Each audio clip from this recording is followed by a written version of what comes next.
দুপুরবেলা একটু rest fest নিয়ে মার মামি তো ঘুমিয়ে ঘুমিয়ে কাটিয়েছে, আমি আর শালুদি জেগে জেগে কাটিয়েছি। দুপুরবেলা একটু রেস্ট নিয়েছিলাম, একটু শুয়েছিলাম, তারপরে রেডি হয়ে নিয়েছি, ঠিক আছে। আর এই দেখো টিভির মধ্যে মামি গামছাটাকে মিলে রেখেছে, এটা যদিও আমার মায়ের বুদ্ধি।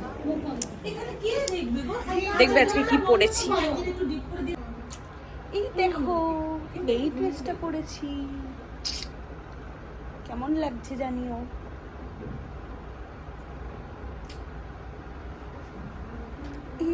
কাঞ্চন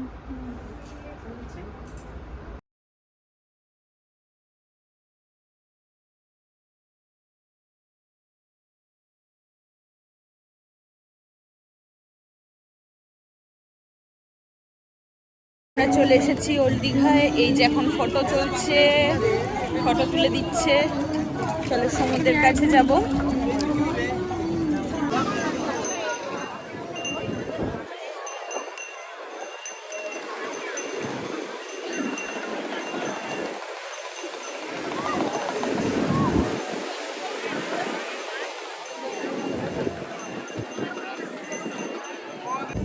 বসে বসে চা বিস্কুট খেলাম, ওই সুজির যে দীঘার যে সুজির বিস্কুট হয়, স্পেশাল বিস্কুটটা যেটা প্রত্যেকবার এসে খাই, সেই বিস্কুটটা দিয়ে। চা তো খাবো না, সেই জন্য একটু চা নিয়ে ভিজিয়ে ভিজিয়ে খেয়েছি, সেটা তোমাদের সাথে শেয়ার করা হয়নি। আর এদিকে পাপড়ি চাট খাওয়া চলছে, পাপড়ি চাট খাওয়া চলছে, এখানে পাপড়ি চাট খাওয়া চলছে। আর আমরা এখন বিচের ধারে বসে আছি, ভীষণ মজা লাগছে, সমুদ্র আর হাওয়া আসছে, খুব ভালো লাগছে।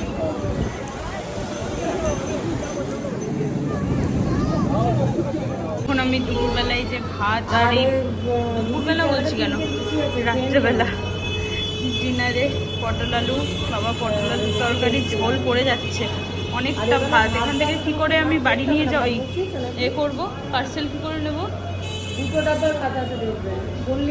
দেখো আমরা সন্ধ্যাবেলা ছিলাম না, ঘুরতে গেছিলাম বলে, এখন কমপ্লিমেন্টারি এগুলো দিয়ে গেল। এই যে লেজ চিপস, এই যে এখানে হচ্ছে আছে স্প্রাইট আছে, কোকা কোলা আছে, আর হচ্ছে এই যে চকলেট কুকিজ দিয়েছে, এই যে দুটো।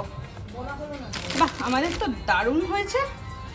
বাড়িতে এসে নারা খাচ্ছেন রুটি, এটা কি আলু পটল আর হচ্ছে চিকেন, কি রে এটা, ভুনা ভর্তা, আর পেঁয়াজ লঙ্কা এগুলো আছে। ওরও তাই, ওর হচ্ছে রুমালি রুটি, আর বাকি সব সেম সেম আছে। ছানাটা মা বাড়ি থেকে করে এসেছিল না। আর মা কি খাচ্ছে দেখি, মা এই যে খাবে ভাত, এই যে ভাত খাবে একটু, মা একটা রুটি খাবে, আলু পটলের তরকারি খাবে, আর চিকেন ভর্তা আর ছানা, একই সবাই খাবে, খাওয়া দাওয়া সব একই হবে সবার।